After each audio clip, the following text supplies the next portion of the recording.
Terima kasih Anda masih bersama kami. Bagi Anda yang baru saja bergabung, kami hadirkan kembali 3 berita utama hari ini. Banjir bandang melanda 2 kecamatan di Kabupaten Semarang Sabtu lalu sempat menutup jalan dan menumbangkan tiang listrik. Sebuah truk box pengangkut 400.000 lembar surat suara masuk ke jurang di Tanjakan Kalimalang, Kabupaten Semarang. Sebuah komunitas dengan sukarela membersihkan sampah dari aliran sungai Guyangan hingga Sungai Pleren di Desa Bendan, Kecamatan Banyudono, Boyolali.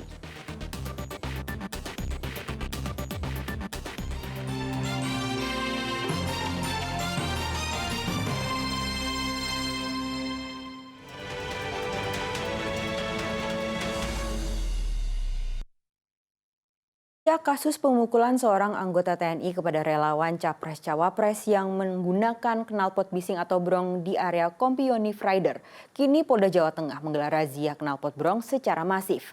Rencananya razia itu digelar hingga masa kampanye pemilu 2024 usai. Satlantas Polresta Pati memusnahkan 1.500 knalpot bising atau brong hasil razia. Seluruh knalpot adalah hasil razia bulan lalu. Pemusnahan di halaman unit Gakum Satlantas Polresta Pati dilakukan dengan cara dipotong. Razia knalpot brong untuk memberi efek jera kepada penggunanya sekaligus memberi kenyamanan masyarakat dari suara bising knalpot. Polisi juga memberikan imbauan ke pemilik toko dan bengkel untuk tidak melayani pemasangan knalpot brong. Di Grobogan, razia knalpot brong juga dilakukan dibantu anggota TNI. Razia knalpot brong digelar di depan gedung Serbaguna Dewi Sri Purwodadi. Ada 40 pengendara yang ditilang karena menggunakan knalpot brong. Mayoritas pelanggar masih berstatus sebagai pelajar. Mereka diminta mengganti dengan knalpot standar. Sejumlah titik jalan di Brebes juga menggelar razia knalpot brong, salah satunya di jalur Pantura Jalan Jenderal Sudirman, Kota Brebes. Polisi menjaring 35 unit sepeda motor pengguna knalpot brong. Razia knalpot brong yang dilakukan oleh polisi karena knalpot brong mengganggu kenyamanan dan ketertiban umum. Dalam waktu 15 menit, polisi menjaring 13 motor yang menggunakan knalpot brong di depan Satpas Demak, Jalan Pemuda. Namun mendapatkan sejumlah pengendara motor yang berupaya menghindar, polisi tak tinggal diam. Mereka membagi tim razia knalpot brong dalam 9 tim. Bahkan sampai ada tim razia knalpot brong mobile. Warga yang terkena razia harus membayar tilang sebesar Rp300.000 sesuai aturan. Tim Liputan melaporkan. Transportasi serta perakitan logistik pemilu terus dilakukan seluruh KPU Kabupaten Kota di Jawa Tengah menjelang tanggal 14 Februari mendatang. Pengiriman logistik di Jawa Tengah sempat diwarnai kecelakaan truk pengangkut surat suara di Tanjakan Kalimalang, Kabupaten Semarang. Sabtu lalu, truk box yang mengangkut ratusan ribu surat suara untuk KPU Kabupaten Magelang masuk ke dalam jurang sedalam 15 meter di Jalan Raya Semarang-Magelang, Kecamatan Jambu, Kabupaten Semarang. Truk yang sedianya menuju Magelang tersebut tidak kuat menanjak di Tanjakan Kalimalang. Pengemudi truk mengalami luka-luka akibat kecelakaan tunggal tersebut. Menurut KPU Kabupaten Magelang, truk ini mengangkut 400.000 surat suara untuk Dapil 1 dan 6 DPRD Kabupaten Magelang. Dari percetakan tadi yang dimasukkan ke truk yang kecelakaan ini sebanyak 800 dus. Satu dusnya itu memuat 400. Kirim ke Magelang, terus rencananya dari Senin sudah mulai kita lihat. 528 orang warga dipekerjakan KPU Grobogan untuk menyortir dan melipat surat suara di Gedung Dewi Sri Purwodadi Grobogan Sabtu pagi.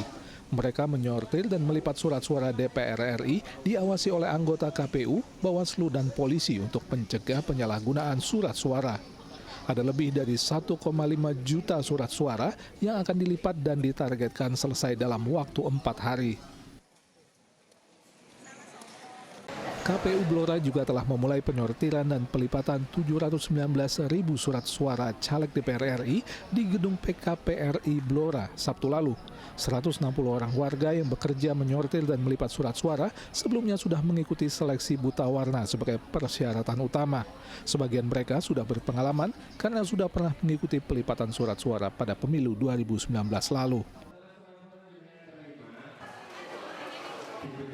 300 orang pekerja pelipat surat suara pemilu di KPU Kabupaten Purbalingga antre untuk diperiksa barang bawaannya serta menjalani pemeriksaan kuku yang dilakukan anggota KPU dan polisi sebelum bekerja. Larangan berkuku panjang diberlakukan untuk mencegah kerusakan pada surat suara serta mencegah terjadinya kecurangan. KPU Kabupaten Semarang hingga hari Minggu menemukan 818 lembar surat suara pemilu 2024 mendatang dalam kondisi rusak.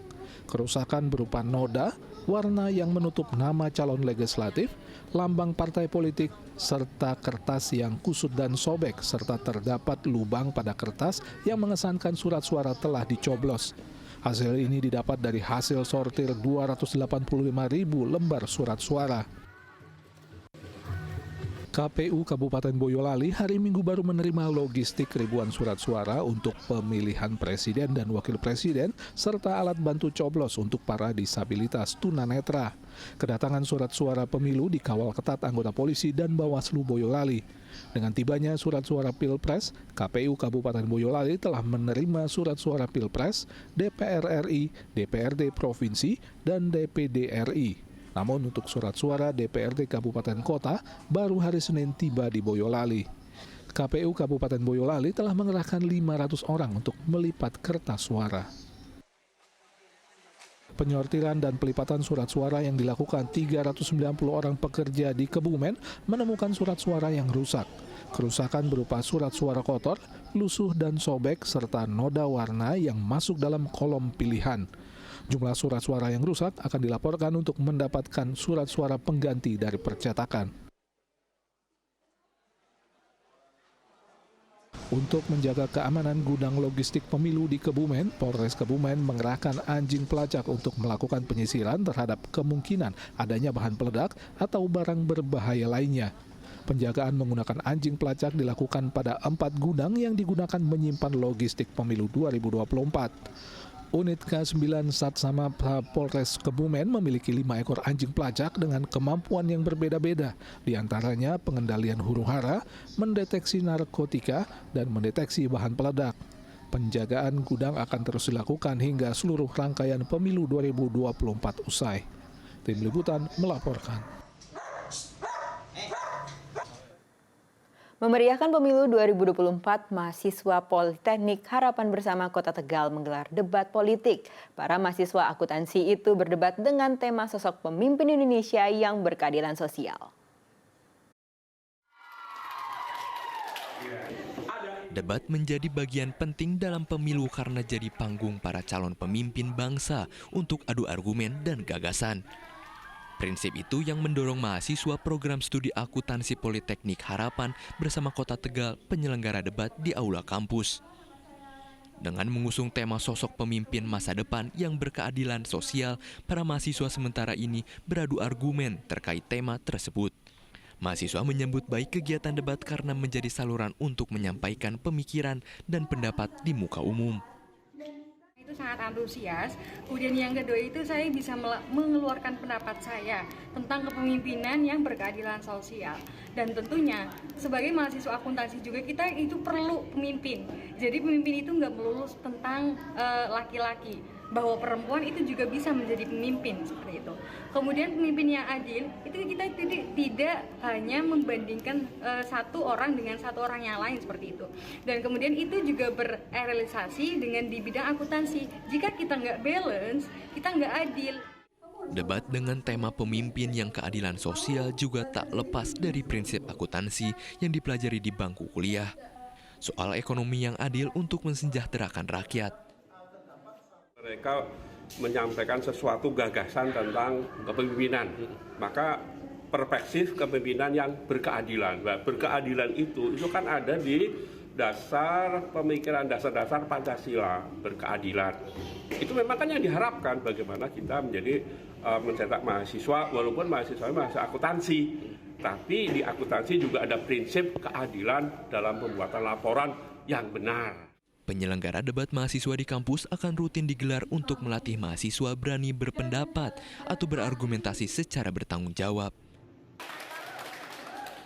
Sugihartono melaporkan dari Kota Tegal.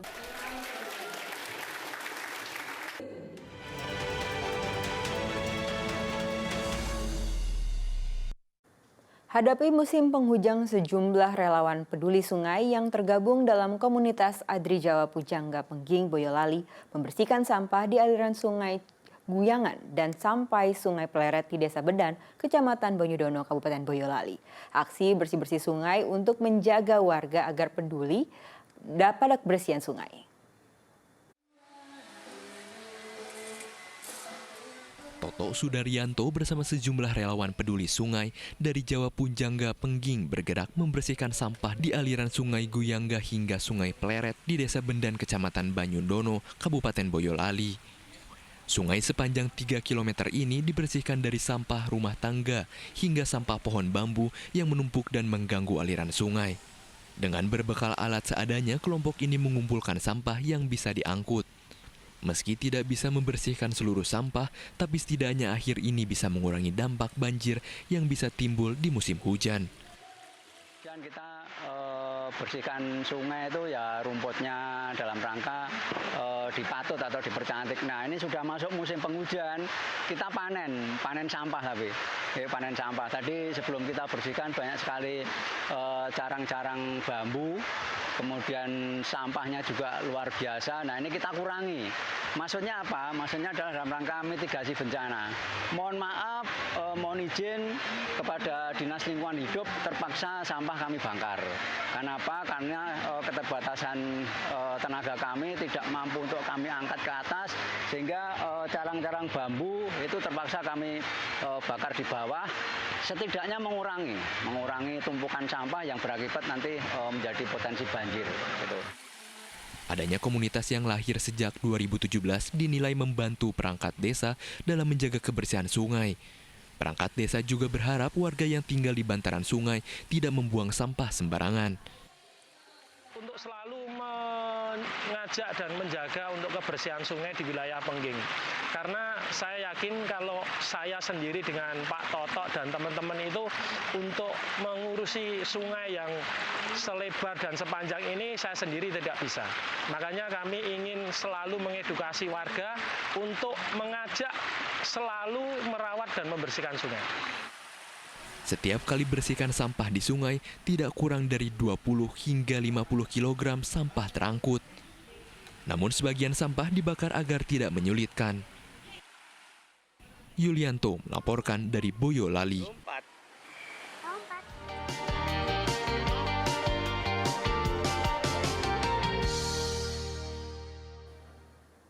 Ya, informasi tadi mengakhiri jumpa kita hari ini. Atas nama rekan yang bertugas, saya Nadia Kartika mengucapkan terima kasih atas kebersamaan Anda. Selamat beraktivitas dan sampai jumpa.